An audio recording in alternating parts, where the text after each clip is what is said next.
I'm wrapped up very warmly today because it is genuinely freezing. One of the things I'd forgotten about this site is the sheer number of crows about, so you'll probably hear them in the background.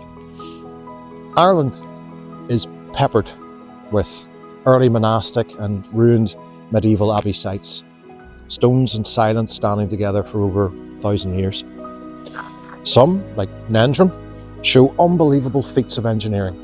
They are the earliest tidal mill ever excavated anywhere in the world. Others were used as film locations, Bective Abbey featuring in Braveheart. Today I'm on the eastern shores of Strangford Lough at Greyabbey. The Latin name of the abbey is Iugum Dei, which means yoke of God. The Irish is Mhainistir Liath, with Liath or Liath meaning grey, grey place, and Monastery meaning monastery. The abbey carries a story wrapped in myth and was founded in the late 12th century by Aefreca, daughter of Godfrey Olafsson, King of the Isles, and the wife of John de Courcy. Its foundation was supposedly gratitude for surviving an especially rough crossing from the Isle of Man to Ireland.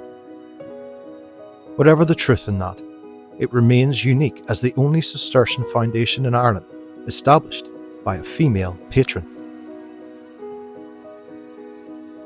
The abbey was not colonised with Irish monks, rather with monks from Holmcultram Abbey, Greyabbey's mother house in Cumberland. In 1222 and again in 1237, abbots of Greyabbey went on to become abbots of Holmcultram. The Cistercians are a monastic order branched off from the Benedictines and followed the rule of St. Benedict. They are also known as white monks in reference to the colour of the cuculla or cowl worn over their habits, as opposed to the black cowl worn by Benedictines. Architecturally, Greyabbey is important as the first fully Gothic style building in the province of Ulster. Very basically, it is the first fully stone church in which every window, arch and door was pointed rather than round-headed, Romanesque. The remains of the abbey, which still shows the precision of its medieval builders, include the abbey church and some of the cloistral buildings dating from 1193 to 1250.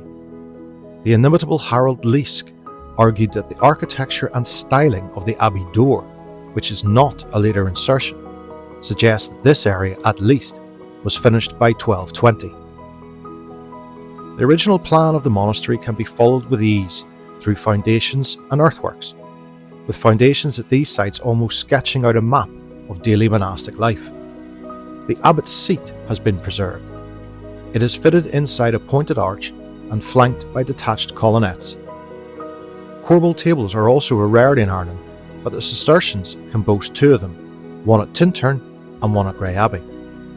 At Grey, the corbels were inserted when the roof was raised, probably in the early 15th century. There are 8 of them altogether carved with oak leaves, human figures and animal heads. So this is the refectory, or freighter, in essence the dining room where the monks would have eaten. It is the most substantial building surviving in the South Range and is the biggest and finest surviving example anywhere in Ireland. It actually shows the ambition that the monastery would have had in its early founding years.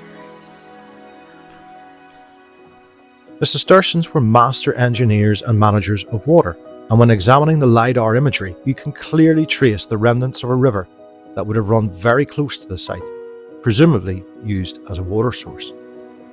The history of the abbey after its foundation is quieter, and that relative silence speaks of a community that likely never grew wealthy, something the majestic ruins belie. The abbey appears to have been almost completely destroyed during the invasion of Edward Bruce in 1315 to 18 and was dissolved in 1541. In the same year, part of the monastic property was granted to the Earl of Kildare. The monastery was physically destroyed during the military operations of the Elizabethan era.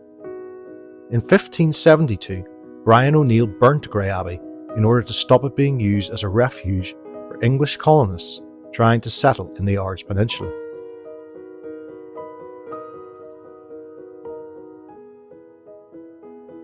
And yet, astonishingly, the nave was re-roofed in the 17th century and served as the parish church until 1778, a testament to its resilience. In short, there were 4 main phases of Greyabbey. First, the initial construction and Cistercian monastic phase. Secondly, the period of prolonged destruction and decay. Thirdly, the adaptive reuse period in the 17th century. And finally, the final collapse and abandonment. These sorts of sites have always appealed to me, but now as I get older even more so.